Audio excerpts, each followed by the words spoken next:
Hi ತೀಕ್ಷ್ಣ. Hi Pranav. ನಿಂಗೆ ದೇಶಿ ಹಸುಗಳ ಬಗ್ಗೆ ಗೊತ್ತಿದ್ಯಾ? ನಂಗೆ ದೇಶಿ ಹಸುಗಳ ಬಗ್ಗೆ ಗೊತ್ತಿಲ್ಲ. ಏನದು? ದೇಶಿ ಹಸುಗಳಂದ್ರೆ ನಮ್ಮ ನೇಟಿವ್ ಕೌಸ್. ಅದು ನಮಗೆ ಮತ್ತು ಎನ್ವಿರಾನ್ಮೆಂಟ್ಗೆ ತುಂಬಾ ಉಪಯೋಗವಾಗುತ್ತದೆ. ಹೌದಾ? ನಿನಗೆ ಗೊತ್ತಾ, ಟ್ರಕ್ ಟು ಹೀಲ್ ಎಂಬ ಕಾರ್ಯಕ್ರಮ ಗೋಪಾಲ್ ಸ್ಟೀಮ್ ಎಂದು ಅವರು ಆಯೋಜಿಸಿದ್ದಾರೆ. ಹೌದಾ? ಯಾವಾಗ ನಡೀತದೆ ಟ್ರಕ್ ಟು ಹೀಲ್? ಇದು ಇದೇ ತಿಂಗಳ 21ನೇ ತಾರೀಕಿನ ಭಾನುವಾರ ನಡೀತಾ ಇರೋದು. ಹೌದಾ? ಎಲ್ಲಿ ನಡೀತಾ ಇರೋದು ಇದು? ಇದು ಶಿವಗಂಗೆಯಲ್ಲಿ ನಡೀತಾ ಇದೆ. ಹೌದು. ಹೀಲ್ ಅಂದ್ರೆ ಏನು? ಹೀಲ್ ಅಂದ್ರೆ health, environment, agriculture, life style.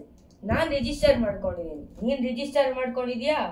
ನಾನು ರಿಜಿಸ್ಟರ್ ಮಾಡ್ಕೊಂಡಿಲ್ಲ. ಇವತ್ತೇ ರಿಜಿಸ್ಟರ್ ಮಾಡ್ಕೊಂತೀನಿ. ನೀವು ಅಷ್ಟೇ, ನೀವು ರಿಜಿಸ್ಟರ್ ಇವತ್ತೇ ಮಾಡ್ಕೊಳ್ಳಿ. Together we trek, together we heal. ಧನ್ಯವಾದಗಳು.